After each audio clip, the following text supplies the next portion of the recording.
them to raise a lot of money. Oh yeah, sorry, I think we missed that. He has helped not-for-profit raise more than 150 plus CR through strategic fundraising and donor partnerships altogether itself, right? Then we have Sai. Sai is a dear friend, right? Like I know him since my days at Make a Difference itself. He used to be my city director when we both were trying to figure out the operations of Delhi chapter. So he has more than 10 years of experience in CSR and institutional fundraising, and he's currently the director of fundraising and partnerships at Nudge itself, working both with funders and not-for-profits. And at last, we have Irfan. Irfan is the co-founder of DaanVeda, who is a partner uh, with whom we are kind of doing the session. DaanVeda is an AI-powered fundraising platform. Irfan will talk about it during his session itself. Irfan used to work earlier and was leading fundraising for Bhumi, where he has also trained 3,000 plus not-for-profit in fundraising through their BSIF program. He also has written a book on fundraising, and then you can definitely talk to him about that as well. So that's all about the speakers that we have over here. So I'll stop my screen and I'll invite Rishabh to kind of share about his experience on how does he go about finding the right donors for different not-for-profits, and how does his experience, especially in the philanthropic space, look like. So I'll pass it on to Rishabh. Rishabh, over to you. Uh, Before we start, one last thing, like if you have any questions in between, feel free to put it in chat. We'll be taking all of those at the end. Our team will be collating all the questions and we'll be asking this at the end, which will be closer to around 4:55. So don't jump in and don't unmute yourself. We have around 270 folks over here, so it will be harder to manage on that front. So yeah, that's all that I wanted to share. So over to you, Rishabh. Yeah, Rishabh, are you there? I'm here, and thank you for the introduction and the opportunity to have this conversation with everyone. I can see a lot of familiar faces. So I'm probably going to start by asking, and feel free to either unmute yourself and give your response, or you can just put it on chat. How many of you have ever met a dollar millionaire or a dollar billionaire? And you can just say yes or no.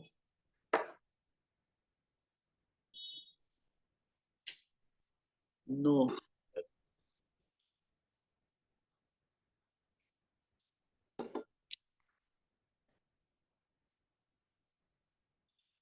I'm guessing the large majority of people here have actually never met someone who's a wealth creator. How many of you are founders and CEOs of your respective organizations or hold fundraising positions within the organizations that you represent?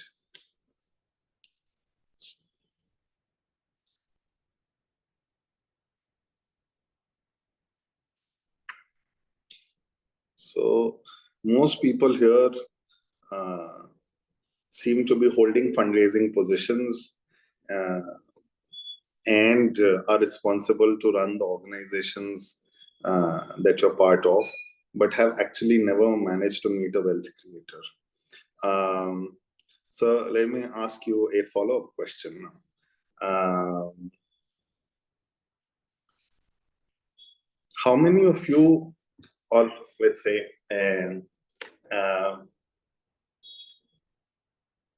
what is your experience of fundraising? And maybe you want to think about a feeling-based response. So not happy, sad, good, bad, but let's say, are you enthused by it? Do you look forward to it? Is that something that depletes you? Is that something that gives you energy? Toughest, not so good, difficult, poor, enjoy it, hit and trial, takes time. Some people love fundraising. competitive, adrenaline, roller coaster. So we'll try and go with the majority responses. So those of you who feel great about it and are enthused by fundraising, maybe we need a couple of more sessions from We Do Good from those people. So pointer to Shubham and others. Challenging yet fulfilling. Amazing.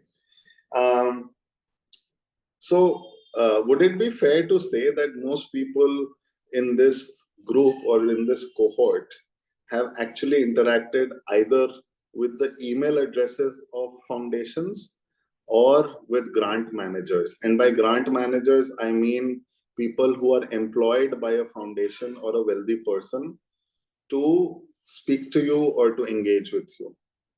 They're not decision makers, but they are people who pass on your message to the decision maker.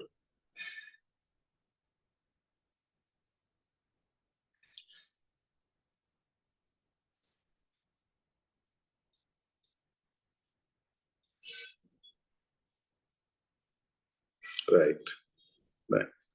And so, if that is the case, would it be fair to say that a lot of our experience of fundraising is not shaped by the experience of the philanthropists themselves, but actually someone employed by the philanthropist?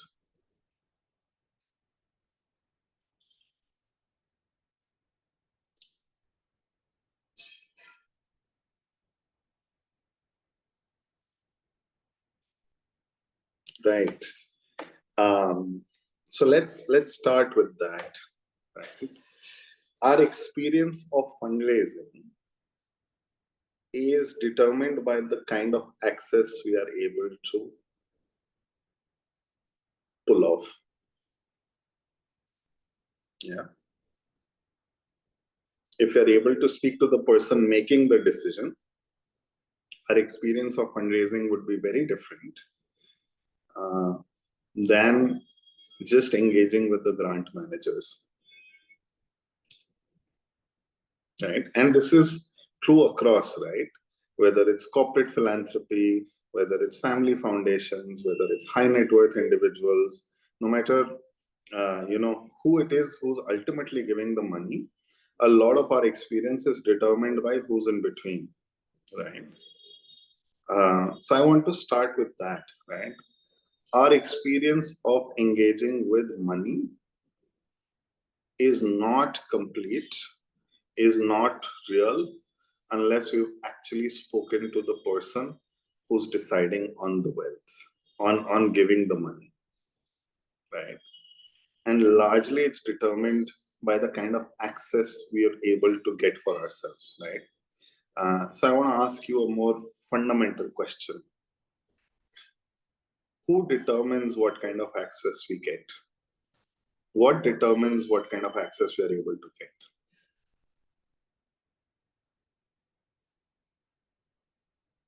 Data, networks, who introduces us, our personal brand, connection, network, relationship, thematic alignment, word of mouth, position of my stars, old connections, presentation, network, seniority, right? Okay, I'm going to ask you one more question. How many of you think that if you do great work, you'll get good access? If your work is amazing, then you'll get great access. How many of you here think that you don't want to go to a donor because the donor should find you? Because you do amazing work. Right. So who's going to form a sentence out of these two things? Right. What gives us access, and does great work necessarily result in great funding?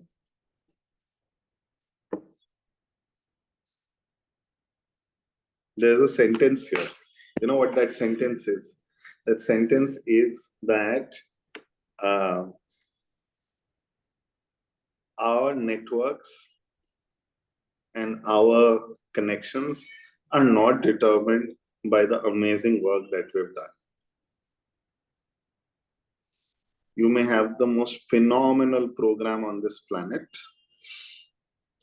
You may be doing some of the most critical work that is necessary to change the human condition.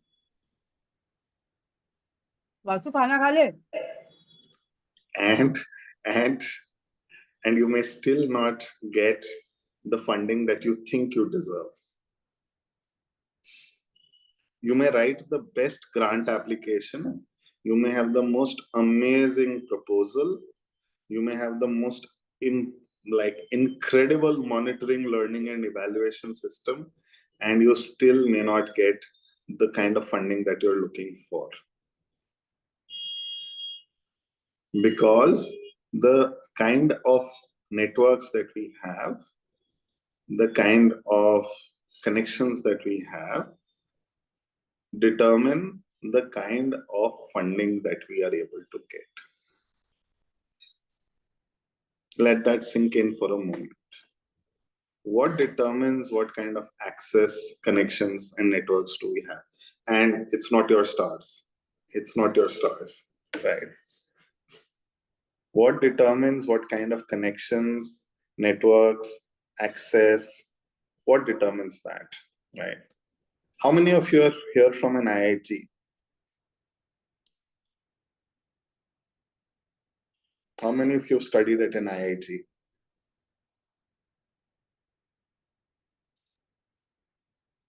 Nobody. How many of you have studied here at an IIM?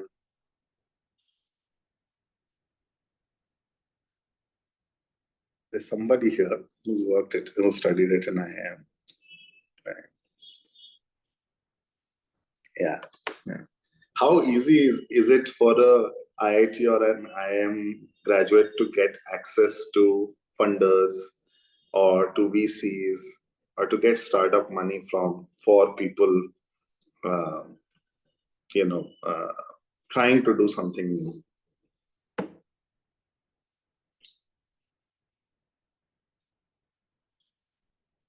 Much easier.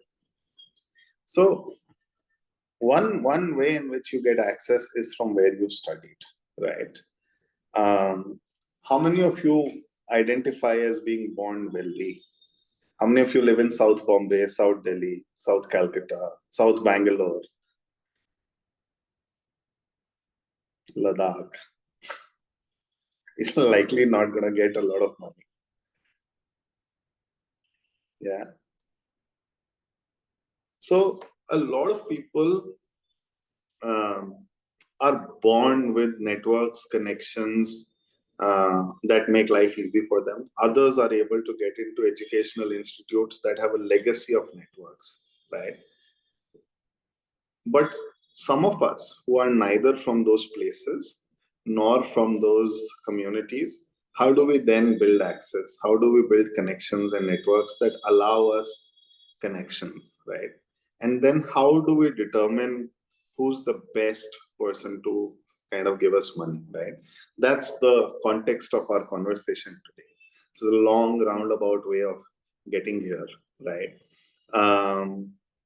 And there are many ways in which you can raise money, irrespective of whether you're from an IIT, whether you're from an IIM, whether you're from a wealthy part of a city.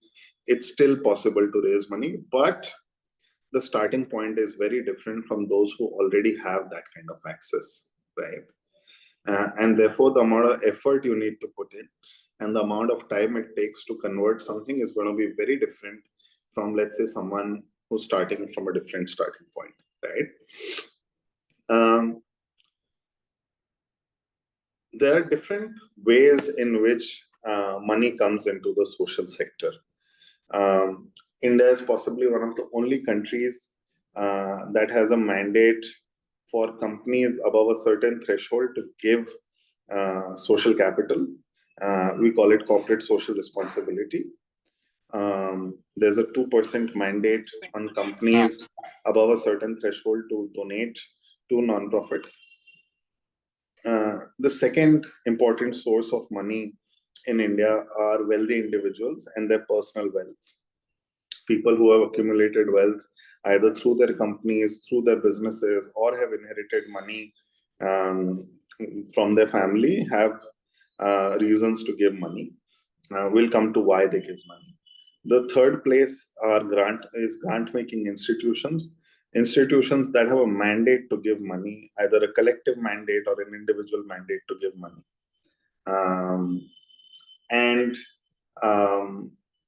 Within these 3 large sort of buckets, there are smaller buckets, right? There are family foundations, there are collective groups that give money, there are religious groups that give money, there are diaspora networks that give money, and all of these form sub-buckets of a larger bucket of the 3 large buckets that I mentioned in the beginning, right? Corporate social responsibility, families which give money, and institutions that are mandated to give money, right? Each of these have different reasons for existence, right? And if we don't understand why they exist, it'll become very hard for us to make sense of how they decide on their giving, right? So let's start with the companies, right? India has different kinds of companies. We have limited liability partnerships. We have private limited companies. We have statutory companies like State Bank of India, which are mandated by the central government. We have foreign companies which tie up with Indian companies to give money, which are multinationals. There are different kinds of company structures in India. There's also proprietorships, there are partnerships, which also fall into company structures, right? The CSR Act mandates only those which have been registered under the Companies Act to give money, right? Everybody else is not mandated to give money. So if they choose to donate annually every year, it's a choice, it's an option, it's not a necessity, right? Within this, there are some sub rules. One is that they need to have an average profit of about, I think, 10 crores over 3 years for them to donate, or a market cap of 1,000 crores, or turnover of 500 crores in order to donate money every year, right? And within this, there is a Schedule 7 within the Companies Act, where they have about 9 or 10 criterias under which they can give money. All of this is written into law and is fairly straightforward. You can read it and you can understand it. But why do companies really give that 2%? And how do they make that choice, right? How many of you understand the word cost of doing business? Right?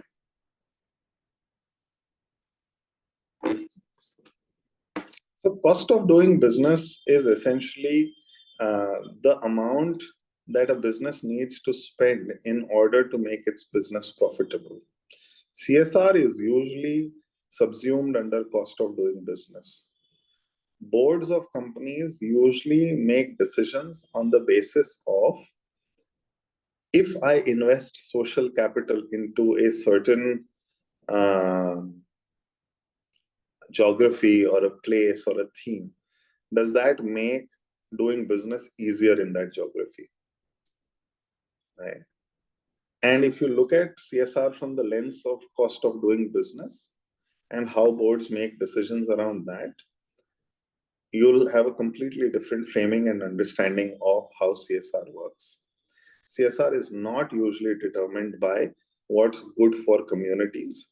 It's usually decided by how great will it look for business, right? The second piece, which is around family foundations, or family groupings that give money. Largely, a lot of decisions around that, again, are not decided on the basis of what good will it have on society, but is decided on the basis of what kind of legacy will it leave for me, my community, my business, my personal brand, or my family. A lot of decisions around family foundations is not taken around how good will it be for communities, right? And for people who are able to raise money from these groups are able to show them long-term legacy, something that will outlast them, something that will outlast maybe their immediate successors. So think of funding for universities, think of funding for hospitals, think of funding for schools, and you'll see why a lot of people have their names in these places. Individually also, a lot of people take decisions on the basis of what emotionally resonates with them. So if someone's gone through an accident, they'll probably want to fund on road safety. If someone's had an experience in the family with TB, then someone will like to fund for TB. And again, none of this has to do with, whether it's actually even giving any incremental change to the cause, but they're looking for that connection, right? And the third piece, which is institutions, a lot of people leave behind institutions that have a fixed mandate, right? So, for example, Rhodes Trust has a mandate to select Rhodes scholars that go into Oxford, right? Or some family foundations have a criteria to support, let's say, patients and get them into hospitals for cancer care and all of that, right? That mandate doesn't change, right? And institutions follow very fixed mandates, and they're neither emotional nor are they looking for legacy. They're looking to fulfill the mandate with which they are creating. They've been created, right? And if we are looking to approach any one of these organizations, right, the first thing we need to understand is what is the reason for their existence? Why do they exist in the manner that they do, right? And once we start understanding that, our approach towards them will change. Right? The best way to find some of these people today is actually social media, right? And when I say social media, I don't mean LinkedIn, right? You'll be surprised to see the number of heads of foundations or institutions who are very active on Instagram, or who run their own podcasts, or who run their own newsletters. And the best way to engage with them is to be able to engage with the outlet that they've chosen for themselves. For someone who doesn't come with networks and contacts, the way to figure some of this out is what is it that they're looking to get a response on. If someone does a weekly podcast, can you write feedback on the podcast or what you learned on that podcast to that person? Right? If someone posts regularly on Instagram, can you, and if they have a public profile, can you get into their DM and talk to them through that, right? If someone is a regular at hosting spaces on Twitter, can you get on Twitter spaces and have a chat with them directly on the topics that they are interested in? What this does is it puts a lot of responsibility on you to be interested in subjects that are completely unrelated to your work, right? So you may or may not be interested in AI.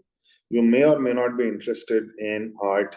You may or may not be interested in someone posting their selfies on Instagram, but you have to demonstrate interest in getting the first conversation.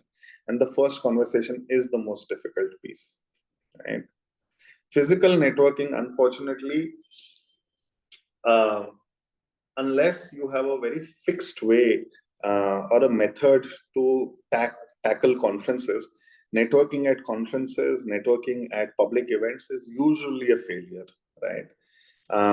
The only way to crack networking is to get access to high quality, trust-based events, right? Where only a limited set of people are invited.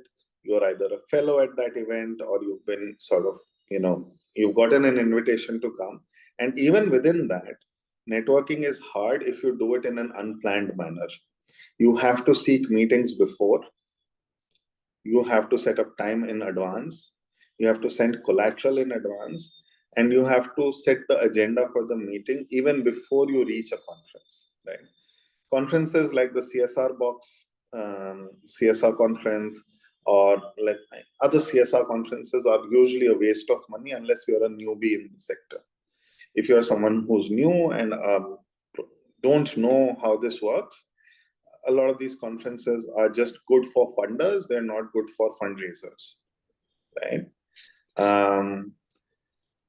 How do you get into some of these conferences? Competitive applications, right? And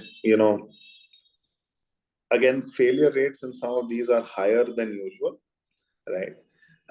So you have to keep applying before you get through even one of them. And if you get into one of them, you're likely going to find that you have access to 2, 3 more, right? The final way to network, which is again one of the most oldest ways to network, is to seek advice, right? So when you find someone on social media, when you find their podcast, when you find their social media profile, when you get in touch with them, never ask for money, right? You should always ask for advice. You should always ask for mentorship. You should always ask for connections, right? Chances are that when you ask for advice, you will end up getting money, right? And how do you ask for advice? Tell them about your professional journey. Tell them where you're stuck. Tell them where they can help you, right? And finally, the one thing that you must keep in mind is that none of this is going to be successful at first go. You're likely to face far many more failures before you find that 1, 2, 3 people who will actually believe in you, right? But if you give up in the beginning, if you don't get responses, you're not going to get very far, right?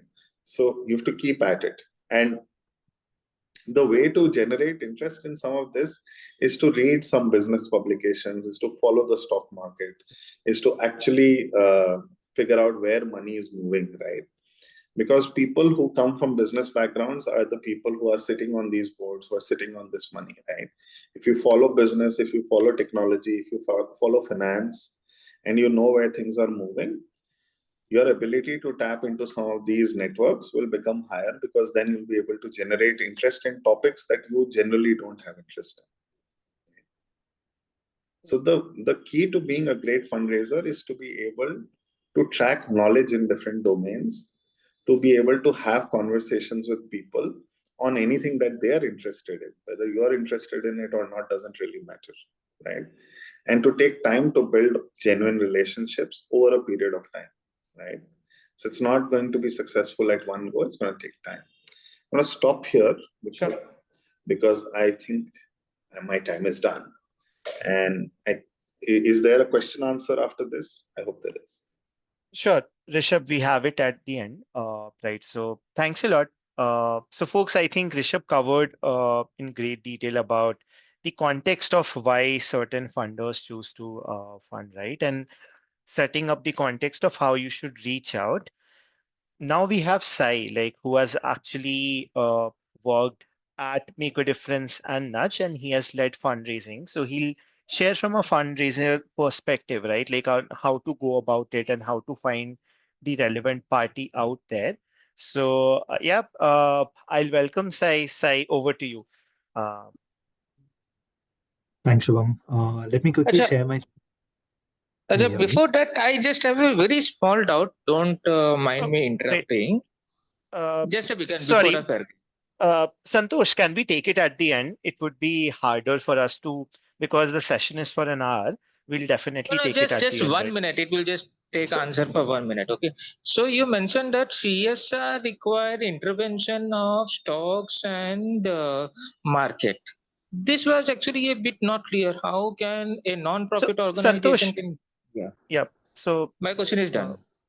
okay. Santosh, we can take it at the end. So you can mention in the chat. We take all the questions. So nothing on that side. We'll take it at the Okay. end, but we'll definitely do that. Okay.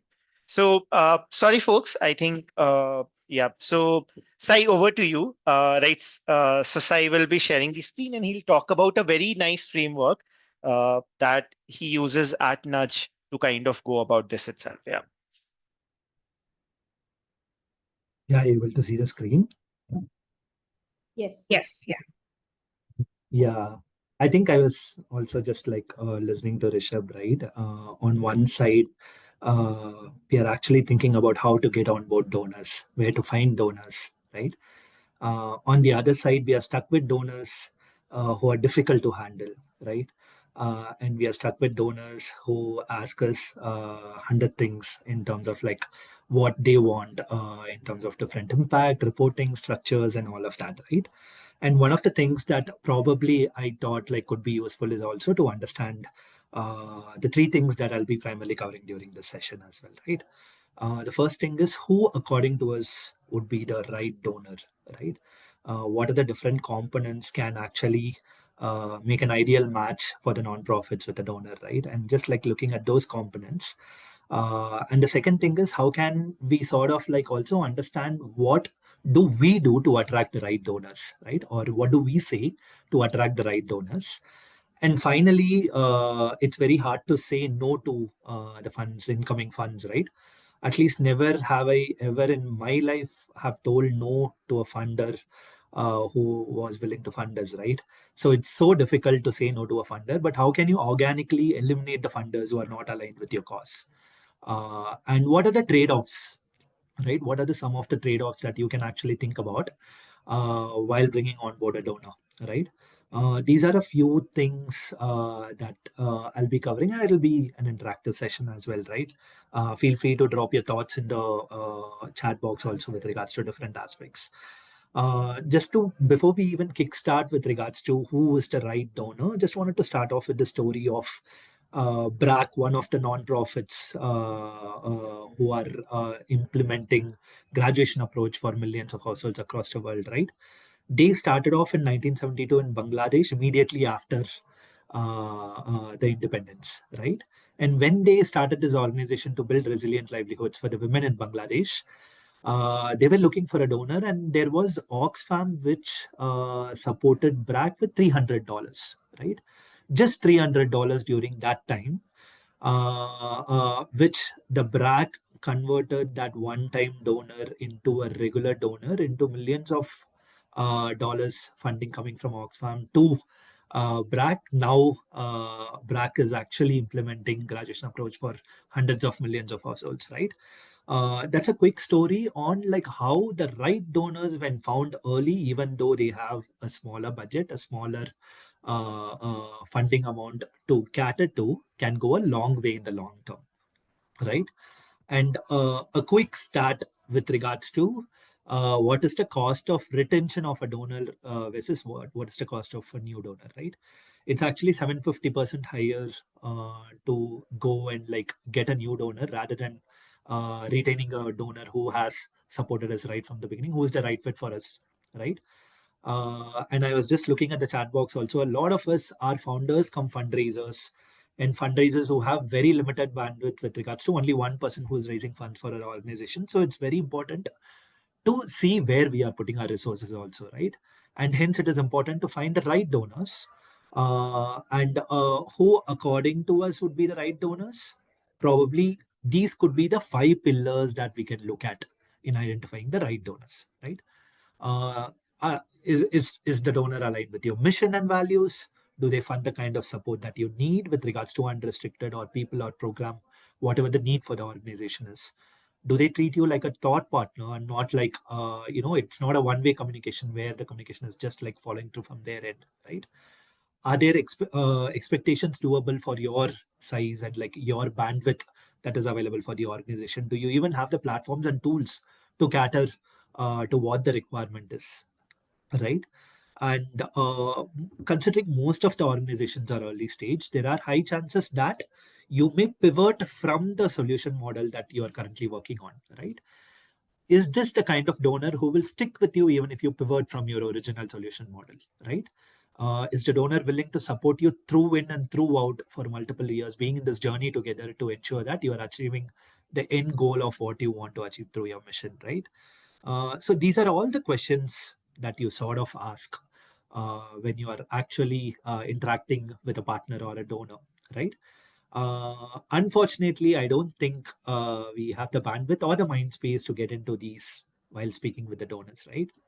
Primarily because we just want to get the funding on board, right? But only to realize later how it can affect our bandwidth in so many ways in the upcoming months and years that it sort of takes up a lot of our time just managing the donors, right? But having said that, just wanted to understand from you folks also, right? When it comes to finding the right fit across these 5 pillars, which of the areas that you have struggled with the most when it comes to the donors understanding, right? If you can just like drop a quick message, chat on the chat box, that'll be helpful. Is it mission alignment? Are the donors aligned with your mission?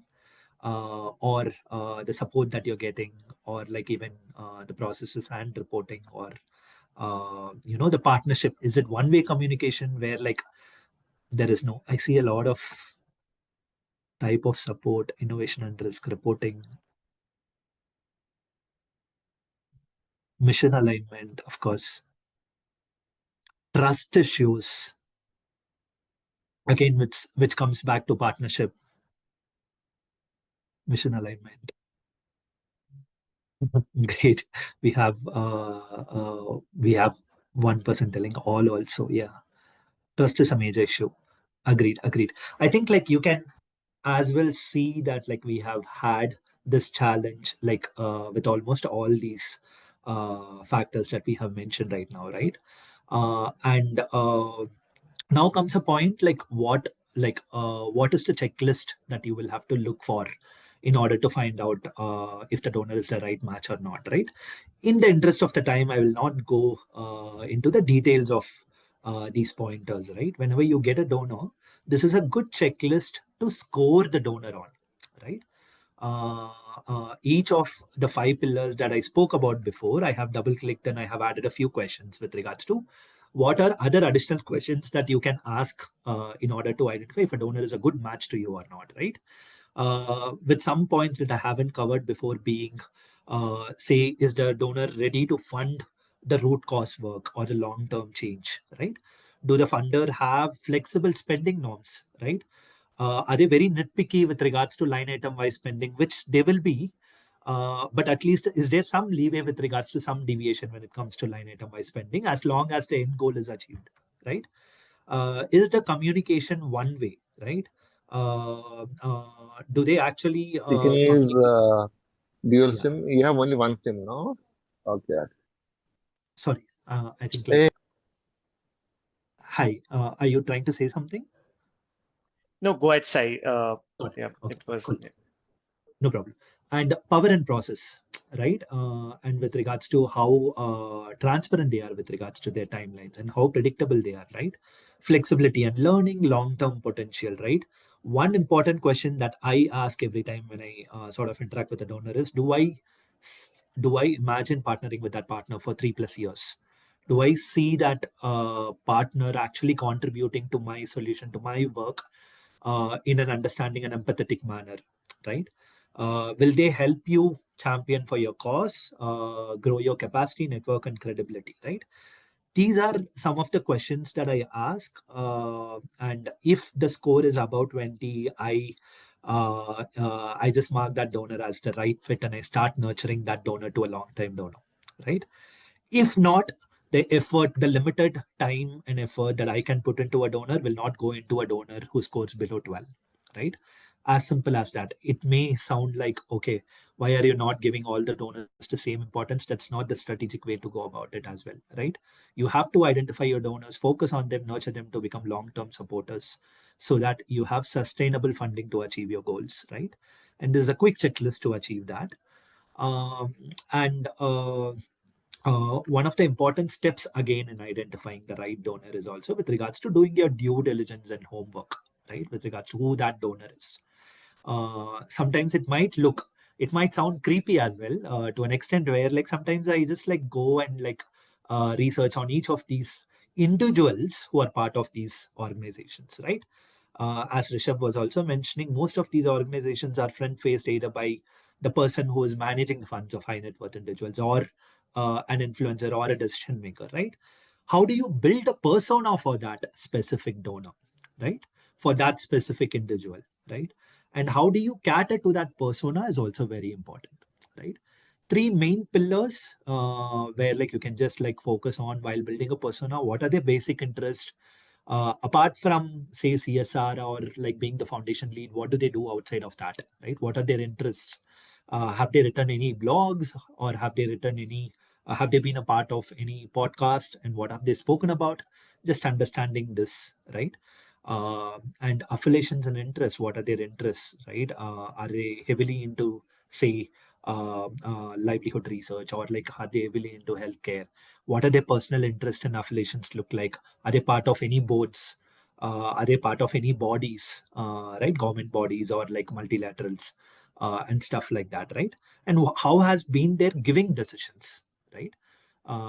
What are the type of foundations that they have championed on their say LinkedIn or different platforms, right? What are the kind of work that they have knowledge on and stuff like that? These are some of the parameters that you can actually do a quick research on to understand the persona of that specific donor, right? Again, like want to reiterate that 88% of the funding for a certain organization will just come from 12% of the donors, right? It's not even 80-20 Pareto principle. It's even skewed. 90% of your funding comes from 12% of the donors, right?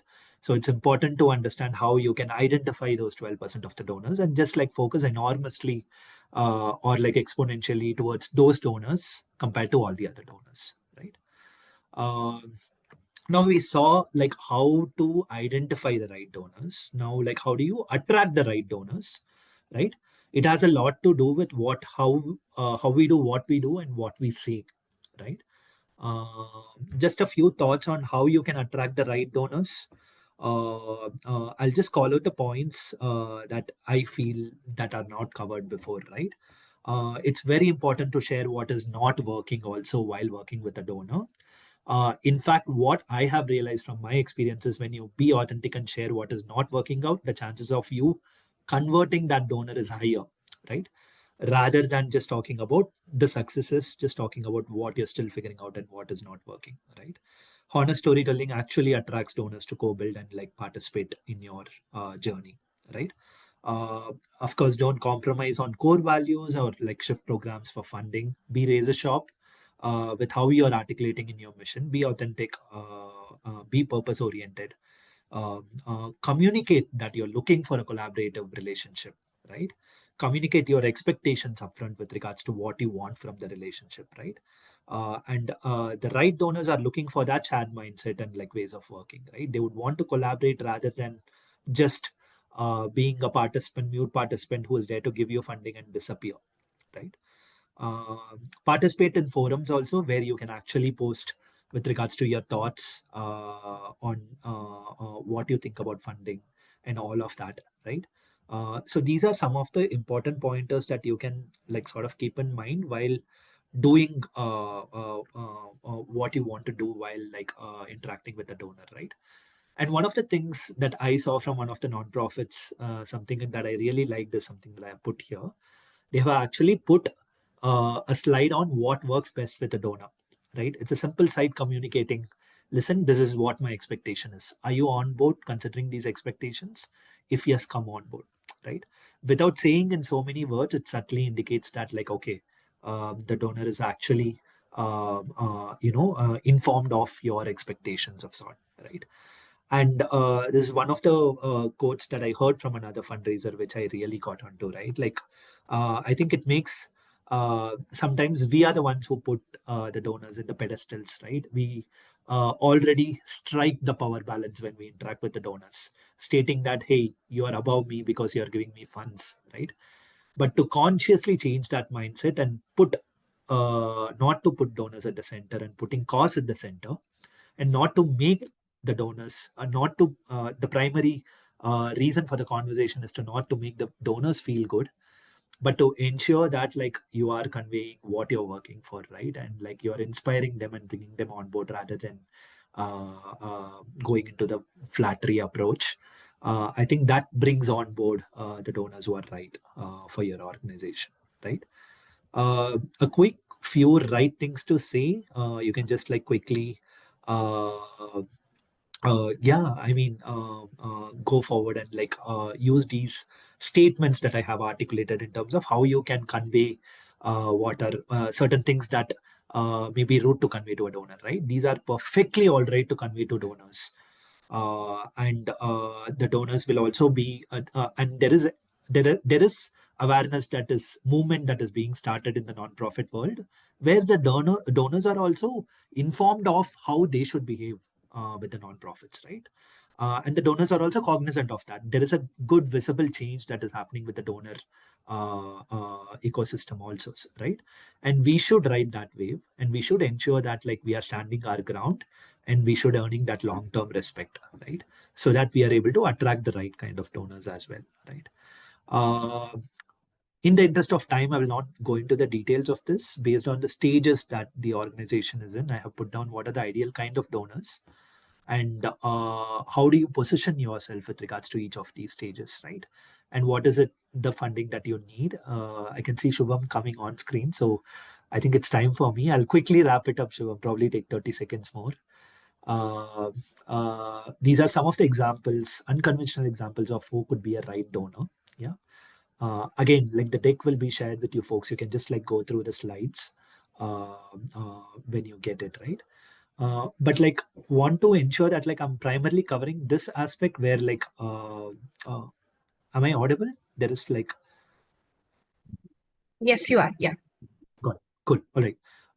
Yeah, navigating short-term donor needs, right? Like just understand that like we also understand the space that like we can't say no to funds, right? Like we are also in survival mode in a lot of times, and just understanding how you can ensure that you're making the best out of the funds that are coming from the donors who are not the right fit, right? Ensure that like you are recovering some indirect costs, right? Adding some indirect cost into your program cost while approaching these donors, building internal capacity or even credibility while working towards this, right? And not compromising your values, being honest internally with your peers on the kind of donors that they are going to sort of like deal with. All these things are some things that you can do to navigate the short-term donor needs, right? Yeah, I think these are the final takeaways from my end. Every donor will teach you what to seek and avoid next. It's not linear. The right journey is not never linear. Don't let short-term needs erase the long-term clarity. Yeah, stand your ground. You guys are all doing inspiring work, and like the more you have conviction on that, the better you will be able to attract the right donors. So, yeah, I mean, thank you. Great. Thanks a lot, Sai. I think this was really great. Like Sai covered a lot on, like I think we all know, right? And I also saw some comments that you can't say no to it. Like we are always in the firefighting mode and all that. But again, where your focus should be, right? And how you should go about it, that's very important. There was a, like I think a slide on the slide which contained a table, which I skipped through fast, but I think the points that you have added there are really good in terms of what stage you are in and what approach you should go about and how you should position yourself. So I would suggest you all to go through the slide deck and then I think strategize accordingly on that front. So Will you that was great. in Yeah. the group? Will you be So providing in yeah, the yeah. group? So we share slides and recording with everyone who fills feedback. Like it's also a way for us to get feedbacks. It hardly takes a minute. So we'll share the feedback forms at the end of the link and also on the group. Folks, I know we scheduled this session for an hour, but like due to different reasons and which happens almost all the time, we have gone little far. So we'll take around 15 more minutes. We now have Irfan, right? Like so, who will actually talk about from a founder's perspective itself, right? Like how to reach out to a potential donor. And he has led fundraising for Bhumi in general. And he has a very exciting product where he's helping out like organizations like us to figure out on how do we reach out to the right person. I think Rishabh was initially talking a lot about that. Okay, if you're not in that network, how do you even reach out? And that is at some level Irfan is solving for as well, right? Like, so I'm already saying Irfan is a genius on the chat. So without wasting time, I'll just pass it on to Irfan. So Irfan, over to you. And folks who have other meetings and all, you can look over the video recording. Just make sure to fill in the feedback form so that like we can share the recording and the deck with you. So yeah. So over to you, Irfan. Right. Hi everyone. Uh, can you all hear me? Can you see my screen? All good? Perfect. I struggle with Zoom all the time. Like I don't know. Somehow I can like sometimes I think I can build a product, but with Zoom it's something. It's God's work. If you stick till the end, I have a gift for you. Something free for you that will hopefully help you. You know, like sort out this at least like shortlisting of funders, at least, or like what type of fundraising strategy is good for you. In my opinion, I think there are close to 18 fundraising strategies. In India, we do close to, I think applicable would be close to 14, and then more or less common would be some 6 to 7. Anyway, we are here on outreach. The core fact about outreach is it sucks. You know, like generic outreach will yield you close to zero success with major funders. I'm sure you've tried. I'm sure you all have sent like hundreds and hundreds, if not thousands of emails without any responses. So I'm here to tell you, yeah, it is that difficult, but it doesn't suck that bad, right? Like if I were to compare it to other geographies, right? Like India actually has globally the second highest click-through rate for nonprofits. So what I'm trying to say is like, people are clicking the links that you're sending them, right? Like there's an 8.2% click rate. So people are seeing what you're sending them. We have like a really good average open rate for our emails that is close to 28.59%. So that should make it make you guys happy, right? Like, but then like what sucks is basically you're getting ignored, right? Like all of us have been ignored, right? Like the cold, brutal reality of, I guess, cold outreach. Anyway, but there are some hygiene checks you can do to make it better. You know, like controlling for the length of subject line, making it catchy. You know, the longer the subject line goes, the improvement percentage, right? It goes lesser, right?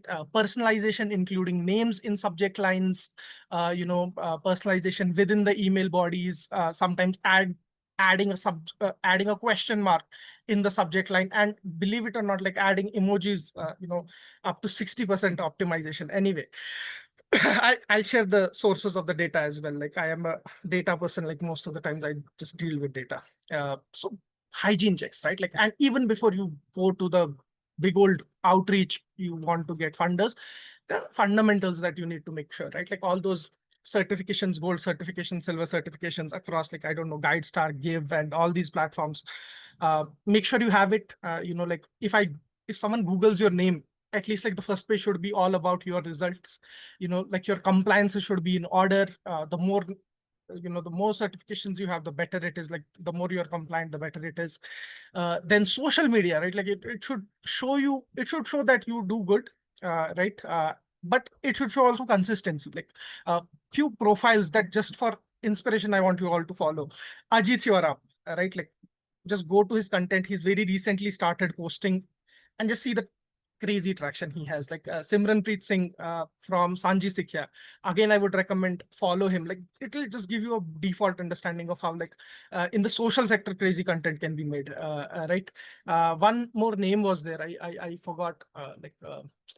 Anyway. Yeah, Nimal Raghavan, right? Like like he basically recovers lakes, and that is such a core part of his social media identity and his, you know, like his organization's identity. And you'll see most of the posts are that, right? Like, so you reinforce that identity of your NGO consistently via social media, right? Like, and then you should have a decent website. You all know that, like, it should not, ideally, I would say it should not suck.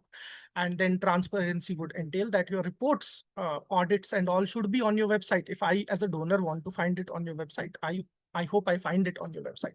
Now, say you moved this mountain, you've done your optimizations, you've figured out your data and everything out there, right? Then what? Then comes, now let's figure out identity and contextualization. Who are you as a person? Are you a fundraiser? Are you founder? Like, what is currently your sort of, if there were a score on a scale of 1 to 100 for brand, like what is the score for your brand? Like as an individual, like how compelling can you be, right, as a person? And then what about your organization? I want to be very specific here. Like most NGOs, when they send an email to an organization, what do we do? And I've seen hundreds of these, right? Like I analyze hundreds of these. We will put something like, dear sir, dear ma'am. That's a red flag, right? Like there and then you have changed the power dynamics, right? Like always address by name, right? If you address like sir, ma'am, like immediately a power dynamic gets created anyway. But say like if that is at all forgivable, right? Like at least like we add a name in there. Then in terms of the subject body, it will talk about, see, I've thought about this a lot, right? Like why do NGOs operate across such a breadth? Like, we'll go to a shelter home, we'll be like, okay, we'll teach, children something. And we go there, we are like, okay, the shelter home doesn't even have bathrooms, or they don't have class, you'll realize that they're not well fed, and 100 different problems will come to the fore, and the NGO tries to create more and more breadth, which is fine. Like, I think that is the reality of our time. But when you do your outreach, like the program for which you're going to do outreach, right? First of all, like there are like some 400,000 discoverable NGOs in India. By some estimates, I think people said up to 35 lakh NGOs. And then how many funders are there, right? Like just for CSR, like on any given year, maybe 22,000, max to max 26,000, I don't know, right? So the competition is crazy, right? Like 4 lakh NGOs going after this. And then what we as NGOs do is we reach out, and we'll just use the same generic email that we send to left and right to everyone. And in that we say that we are into education, we are into environment. Where is the identity? How do they remember you, right? Like when I say Nimal's name, I know him because he just keeps talking about lake restoration. And in South India, he's so specific with what he does. Another thing, like for instance, community. I love their ideas, right? Like they're into urban reforestation in and they'll be very specific. If you look at their emails, right, if you look at basically organizations that have figured out like how do we explain our work in 2-3 lines, and we are hyper specific about it. Okay, maybe we fund scholarships of children. That's not enough, right? Like we fund scholarships of say girl children from 8th to 12th grade in these 4 districts. That is contextualization from your end. And like I think folks have said this before, right? Like what do you say, what do you ask for? You don't ask for funds. I think you ask for a meeting, like try to get a face-to-face meeting if possible, or not a Zoom, like Google Meet, if you can get. And then you can actually, I feel like there is a better chance at conversion. Anyway, coming to the brand alignment, now you need to know what the donor needs, right? Like, do you know your donors' projects? Where all have they worked? Right? We must know that. We should know, like, okay, if I'm reaching out to HDFC Bank, I should know, and say if it's for a scholarship program, I should know, okay, in these particular districts, it has done it, right? And I should know about their philosophy, right? Like their CSR philosophy, or any or any donor for that matter. Like I think Rishabh said it brilliantly, like, someone who has seen a death through, like, I don't know, like cancer, they would be more empathetic towards that cause. At least with individuals, that would be the case. But with corporates, right, like you need to know their CSR philosophy. And then can you fill in the gaps in terms of where they want that impact to be created, right? Like if you know someone has been funding scholarships for like this age bracket in this and this area, and you can pitch in like, hey, I'm also doing it in this particular area, and we see that you have maybe parallel programs, and there would be some synergy, right? Like how do you align with their needs? That is one thing. Second is like a bit, like I'll just be a little blunt, right? Like if you were to look at sustainability and sustainability causes, who funds the most sustainability like type of activities, it will be your oil companies, it will be IT companies who have like crazy environmental impact, right? So always do the reverse math, right? Like sometimes like who is polluting is the most would be like, ideally who your donor is, which then I think brings us in like some existential crisis, like are NGOs just for bandaging, like no, I don't know, corporate greed or all of that, but we'll not get into that sometime later. Then timing matters, right? Like if I reach out, say for employee engagement to a corporate, I reach out for them for I don't know, menstrual hygiene, and I do that in July, I don't know what my chances are. chances are it will be less, like for any average NGO out there. But if I do it right before International Women's Day, it's a good ops for them, right? Like it's good for their branding. So there is a, like, that element, like your timing really matters. Like near to World Environment Day, again, like, and after all of this, I still say like all of these are hygiene checks. It will just help you distinguish yourself a little bit from the other NGO. Right. And I don't want to paint it as a competition. I think in the NGO sector, the best thing that we have is we collaborate so much. Right. And then what I mean by foot in the door. Foot in the door would be, right, like sometimes directly going for like the funds is not the right idea, right? Maybe sometimes you start with employee volunteering activities, right? Can you get 50 of their, if you have a volunteer program, so as to say, right? Sometimes like it has to be some other activity that precedes the funding activity, because that is how you get to know them. The goal is always, can you somehow get to meet them? And after all this, like when you do all of this, right, like whatever I've said, like your still typical conversion would be 0.06%. That means 99.94% emails that you send will be non-converting in nature. Then how do you further go? Like what else do you, like besides all this personalization that you do? One answer is multiple touch points. Like, are you following them on, not following, are you connected with them on LinkedIn? Are you engaging with their content? Have you done cold calling? Calling is brutal, but it has a better success rate than emails for sure, right? Like 4.82% success rate we've seen with cold outreach. Sorry, for cold calling, right? You may get, like the rejections on cold calls are slightly a little bit more brutal, but they tend to be really effective, if you really want to get a meeting scheduled. So if you're not doing cold call, just by doing cold calling, just think about like how like you're more distinguished by someone else. The whole point is rememberability, right? Like, can you make others remember you via your actions? Second is like, if you are, I hope you're an organization where the founders are involved in your fundraising. If it's not, then then God help you anyway. But in terms of effectiveness of your outreach, in terms of effectiveness of your fundraising, you'll be like 72% more effective if like you're tapping into your founders' networks, right? And again, like if somehow you can get that face-to-face interaction, that's why like all these events and everything is out there. Like that's why we go out to these seminars and any places where we can find like key decision makers basically, or funders. It has genuinely a better success rate, right? So data is not the problem you're solving for, right? Like outreach is not the problem you're solving for. You are solving for far too many problems. There should be multiple touch points, and somehow you need to meet people, right? Like, and this I share like so that none of you do it, right? Spray and pray doesn't work, right? Like if you just do mass cold outreach, it will not work for you, especially if you're a small NGO. Please don't do it, right? Like, because a lot of things have to go right for you, right? Like you need to be discoverable. Your timing has to be great. You need to use something like spin tax so that your email content changes per person. That has its own cost. Probably you'll need like an email provider like SES and all for that. You need to do mass level personalization.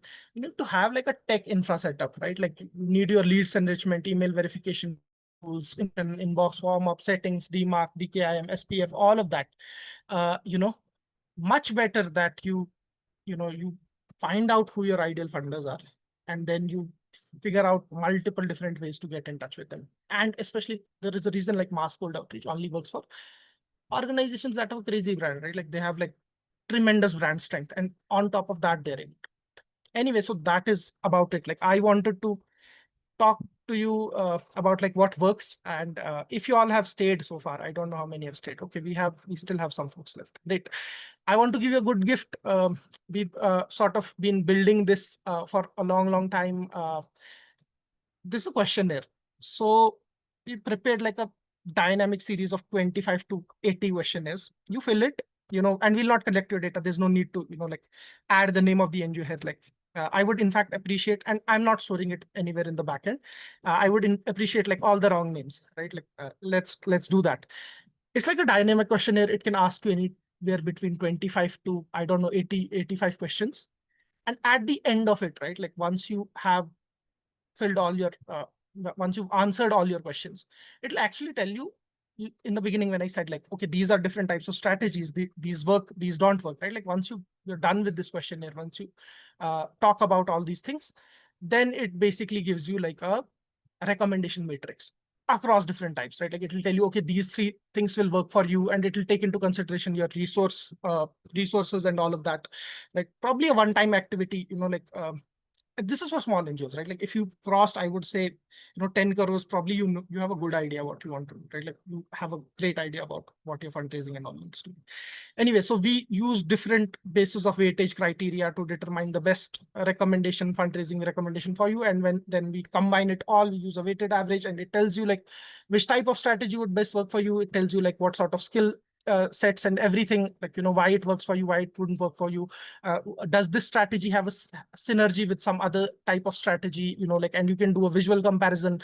You can see like, okay, you can do a quick SWOT analysis. You can do like, it will tell you what are the implementation timelines across all of this, completely free tool. We are going to open source it soon. So that would be it, like, I think, for the session. One last thing, I just wanted to show you what DaanVeda is. We say that DaanVeda is an AI-powered fundraising, intelligence, automation, and payments platform. Put it very simply, right? Like, what is DaanVeda? We solve the data problem for you, at least. Like, we'll take care of the data. You want to find anyone in, say in Maharashtra who's working on education or something, like we'll tell you, okay, who is there doing what, right? Like, and we do it across the spectrum, not just like for corporates and everyone else. Like, it'll be for foundations, for grants. You can look at different profiles. You can find their email IDs. We can find their phone numbers. We refresh this data every 3 months, right? Yeah, so on and so forth. You'll be able to find implementation partner details. There's also a relevancy score here. Usually, it will take a few seconds to load. In this, basically, the AI tells you like how relevant is this to your organization, obviously like contingent on you having filled the form and everything. Yeah, and we'll tell you like every other detail. We even have like 23, 24 data, which I believe like even Government of India doesn't have right now. But anyway, we'll tell you projects. There is an AI bot that helps you do research. Then that was just CSR, right? Like you'll find like individual donor, not individual donor, but like people with a certain income propensity, cause affinity, and with a certain volunteering history, you'll be able to find. In addition to matching gift programs, like which corporates support like matching gifts, like say maybe volunteer grants, all of that. There's a grant repository you can filter. This one is a global grant repository. You'll have to add India to this. You'll be able to find like which are relevant grants here and there.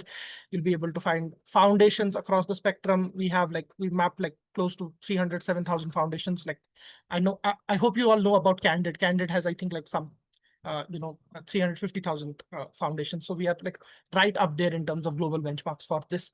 There's also events. We tell you which all events are happening in town around CSR, ESG, philanthropy. There's an NGO verse. You can find more about other NGOs.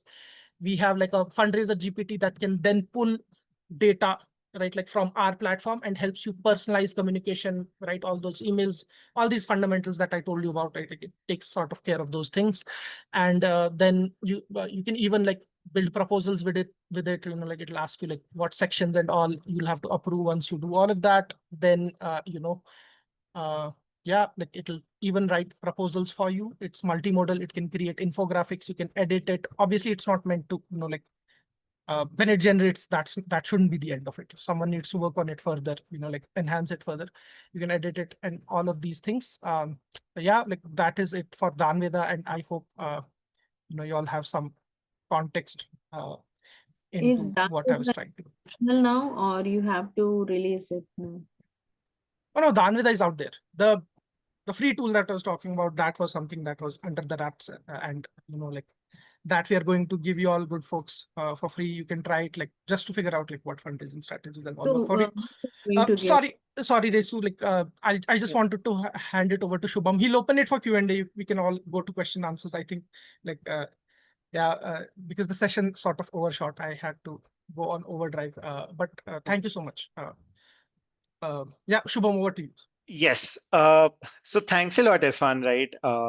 Folks, I think, so Irfan is super experienced in this, right? And he's truly passionate about fundraising. I think the tool that he's building, I have also used it. Like it's quite great, and you guys should definitely check it out. So before I jump onto Q&A, and I see a total of around 30 questions, we'll take all, we'll all also try to combine a couple of them together, right? Like, so before I jump in, I'll just do a couple of small basic. So this was basically the first session that we had, right? Like we'll try to cover the Q&A just after this. We have 4 more sessions coming up. The next session is how do donors choose where to invest. We have few amazing folks like Gayatri Lobo. She was the CEO of AT Chandra, now leading Educate Girls, joining in. We have Charu from the CEO of Dholakia Foundation, and one more person doing this session. The session is on 3rd July. So you can sign up for that session via the feedback form itself. All the decks, these resources and all will be shared via the feedback form. So please make sure you fill it. It also gives us a way to understand where we went right, where we went wrong, and makes us improve the session itself. And then this gives you the leverage to get the free resources, the deck and the recording that you have received out there itself, right? Like, so that is all that I wanted to share. We'll move on to Q&A. So I do see a couple of raised hands, and I also have, so I think we can take a couple of raised hands before, and I do have the list of all the questions that you guys have mentioned, and we'll go via that. So Reshu, can you mention the question in the chat? It becomes easier because we have a lot of folks. It Yeah, becomes little hard on that Thank you. front. Shubham, everything is fine, and I got to know that you will be providing the recording also, so there is no issue with that. But yes, the last part of the session with Irfan Bashir sir, okay, that was quite informative. So I would like to know, like the tool that he is working upon. Okay, is it open to all, or will it be you will be providing link about it? Sure. So Irfan, do you want to take it up? Yep. Yeah. We'll provide you a link. There'll be an exclusive discount for folks who've joined the session and all. I assure you'll all be very happy when like you get that email. And and So the other it is- tool is like would be absolutely free. Yeah. Is it will it be a free link or paid option? DaanVeda subscription is paid. Like you don't build such a platform for free. I wish someday, like probably like someday. I really hope we are working on some other things. Hopefully that will help us subsidize. But the platform is already like to a great degree subsidized. Just await our email. There'll be some pleasant surprises for you with that. So DaanVeda is yours, and it is a paid version, right? DaanVeda is paid. Correct. Okay, and what are the charges? Okay, Okay. We want to keep that as a surprise. You'll get the email. You'll just see. Yeah. Sure. So Reshu, you'll get the details of, and in fact, everyone, you'll get details of the platform DaanVeda. There is a huge discount just for the folks who attended the session. So do make sure you check the link itself and then kind of sign up from there itself, right? I have a couple of questions, right? Like, so I think, so Rishabh, you actually got a couple of questions itself, right? Like, so people have asked about, like, they're looking to raise funds from family offices, and they want to understand that how should they go about a network, especially in these cases. There was another question that, okay, if these family offices you mentioned, we should talk about stocks or other methods. How should we go about it, right? Like, do these things even make sense? So, Rishabh, do you want to take nab at it and share your thoughts? So one is, of course, that this is not like a lot of this requires persistent sense making and persistent networking. Okay. And by that, I mean two things, right? One is that foundations are not homogeneous entities, right? Depending on who you interact with the foundation, depending on who you interact with in the foundation and who is championing you, the outcomes are different, right? So the choice of networking has to be clear. That's point number one, right? Now, how do you decide who's most relevant for you, right? So let me give you some scenarios, right? Let's say you're an organization like Make a Difference, okay? Now, since a bunch of you including me, have had some experience with Make a Difference. That's the easiest example to take, right?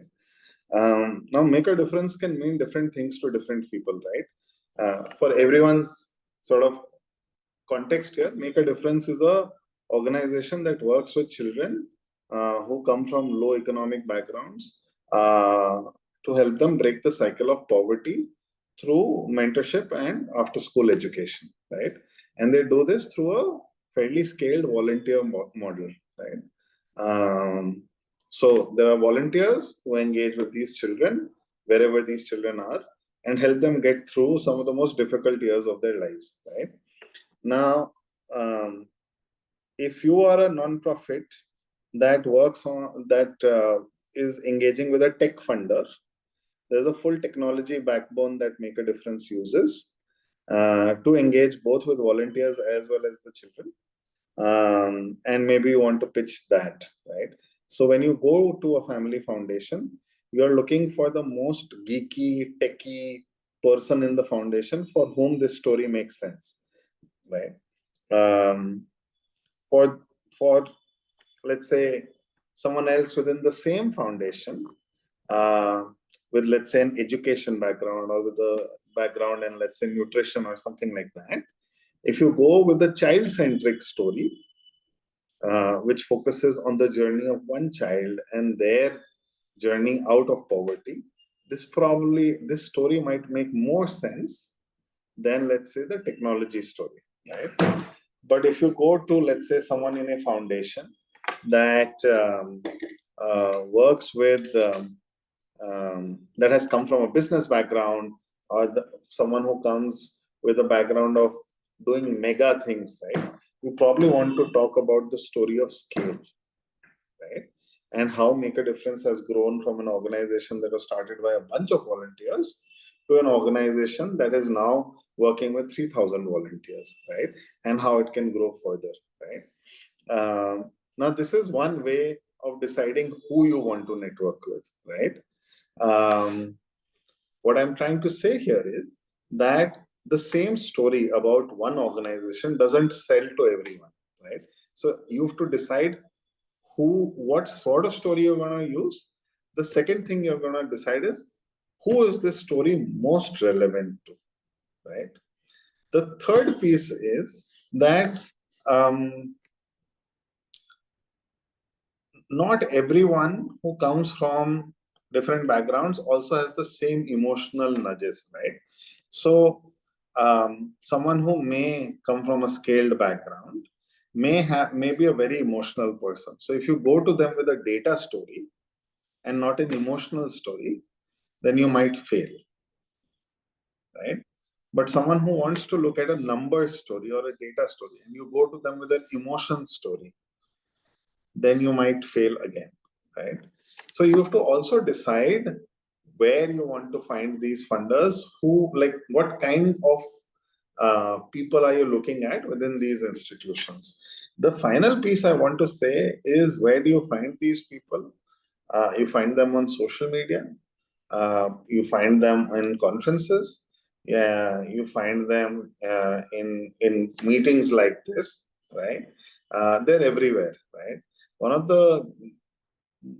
the problems or the advantages of being in a world filled with networks is that there are people who are looking at you, but you don't know who's looking at you, right? So sometimes we don't even know where we might find people. So the best way to find some of these people is just to be relational, whether it's on social media, whether it's in the physical world, right? And being able to speak to everyone, being able to network with everyone. The easiest way that I've seen people crack some of these mega networks is either through education or through fellowships, right? So if you come from a educational institution that has a great alumni network, that works in your favor. If you don't, it's still fine if you're able to crack into some of these social sector networks through either fellowships or through awards or grants, or through just finding one person who might be willing to mentor you, who's well connected, right? Sometimes doors also open through people who are willing to champion you. And time is too short for me to tell you how to find people to champion you, but maybe we'll have another session for that. Sure. Thanks a lot, Rishabh. We have a couple of questions on the lines of how do we get feedback from the donors itself, right? Like most of the time they ask for revision and all those things, but we don't get to hear what happened with it, right? Or whether it made sense or not. So Sai and Irfan, I think you both have raised money and you might have been in similar situations like that. So Sai, do you want to take this first? Maybe Irfan, you can also quickly add to it. Yeah, definitely so. I think like before that, I'll just like add a quick point to what even Rishabh was mentioning, right? One of the things that I also want to emphasize with regards to the nonprofits is also use their seats on the board very strategically, right? Because there are a bunch of donors or high net worth individuals who are out there who are just there to sort of like put a name that like they are in the board of this so and so organization, right? So I think like just strategizing and using the board seat that they offer to individuals that they feel can in turn extrapolate the numbers that they have as supporters, right? That is something that like I would definitely urge all the nonprofits to think of and not see the board seats or like the board member seats as just another thing, right? And just using it strategically. But having said that, coming back to your question, I think like, yeah, there's not a fundraiser in the world who wouldn't have faced ghosting. I think like I've been a victim of that too. But just generally, one of the things that have worked for me is after 2, 3 follow-ups, if donor is starting to ignore or not replying, uh, for me, what has helped is either they have already decided that they are not going to fund you, and they are just trying hard to understand how they can break the news to you, right? Either that, or they are genuinely understanding like what is happening with their organization or awaiting decision making from their heads, right?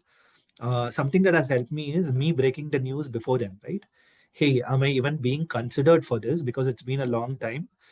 It's okay if we are not getting considered this time. Like we would love to again like give it a try whenever the opportunity presents.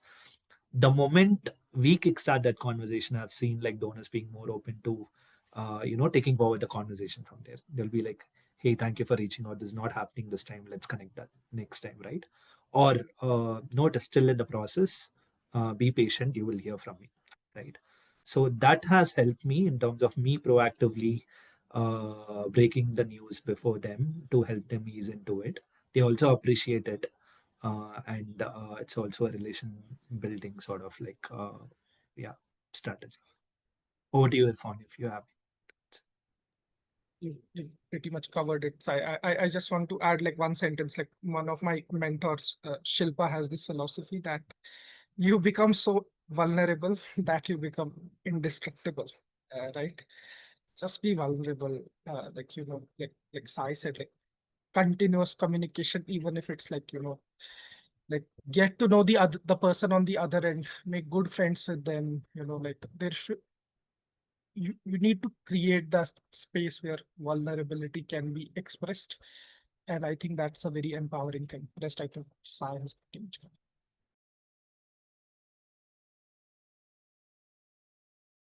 covered. Sorry, I was on mute, right? Uh, Great. So I think it has been a long session, right? Like the session extended by a bit, but yeah, we'll definitely do our part in like sorting that out. There were a few more questions, folks, right? Like what we'll do is that like we'll ask these speakers their thoughts and we'll put it on the WhatsApp group that we have. Like we'll put in the group again. You can ask the questions in WhatsApp group as well in case you have any. This group is going to be the consistent one for the upcoming 5 sessions. So you'll get a lot more chance to like engage and have conversations and then take it forward. I'll thank Rishabh, Sai, and Irfan for coming and joining. And Shubham, sorry yeah, to interrupt. I have only a last question which I've already typed in the chat. You can close it on my closing question, please. It doesn't take much time, only 10 seconds if you can answer. okay, sure, go ahead. Yeah. My doubt is how often old corporates or companies are already funding for old projects, if we approach them for the new ideas or new projects, how often they take the new idea to fund, because they're already engaged in the old project with few old engagements. How often they accept the new idea, or how can we take forward to getting acceptance from our new idea or new project? Uh, okay. Who would like to take that up? Sai, Rishabh, Irfan, whoever wants. Okay, Sai, do you want to take it up? I can give it a try. Yeah. Yeah. I think like definitely the number of new projects that the organizations are taking is at par with the old engagements, right? The new engagements may not be of significant value in terms of amount, right? A lot of funds will go into, of course, their existing engagements or like matured engagements, so as to say, right? But new opportunities or like new projects is something definitely they are in the lookout for. And how do you ensure that the new opportunity gets selected? That's a whole different conversation altogether, right? Multiple strategies, multiple stages. I think it'll not be fair if we try to answer it now. But having said that, definitely organizations do consider new projects, right? And they are looking for, in fact, fresh ideas and first-time NGOs, as much as they are also continuing their engagement with old donors. So old NGOs. So I think you can confidently take your projects if you are CSR compliant and like if you have the CSR certification. Thank you. The reason why Okay. I asked, because see, the new ideas, the new people have a new plan, and they will be in a desperate situation, in a fire mode. Feel they can put more attention on the old than the old engagements with the new ideologies and strategies on what I saw Right. in the app which Irfan was showing, and how now we're going to take it forward to the next level on Sure. NGO sector. That was my conversation, and Okay. thanks for your answer. Yep. Thank So yeah, thanks everyone, right? I think a lot of you have some questions, right? I'll just share that do attend the sessions respectively. I think some of you asked how do we retain donors, right? Or how do we go about managing social media and some of those aspects. There are 4 more sessions coming up, like where folks, in fact, people who have acted as donors themselves, right? Like are going to come and share like what they look forward to, how do they keep on continue donating, or how do they take up new sessions. Those kind of aspects will come in, right? Like, so if you're looking for that, do join those sessions. And as I mentioned, if there are further questions, we'll take up in the WhatsApp group, and then we'll share the details accordingly. I'll just thank Rishabh, Sai, and Irfan for joining in. Like, this was a wonderful session altogether. I think the insights Thank that you you. guys shared were really helpful. So I've been seeing the feedback forms initially, I think on the session front and all, right? Like the ratings have been quite great as well. So thanks a lot for joining in. Like it was lovely having you all. And yep. And folks who joined, thanks a lot. I hope you learned something and had a productive 1.5 hours. I'll see you all in the next session itself. Thank you, Yeah. Shubham. Thank you, everyone. Thank you, Thank Sai, you. Thank you. Thank you. Rishabh, and Thank you, Irfan. everyone. Have a Thanks, good Shivam. Thanks, everyone. Thank you. Thank you. Thank you. Thank you. Thanks a lot. It was a wonderful session for the new joiners. Hope we will get the Thank you. information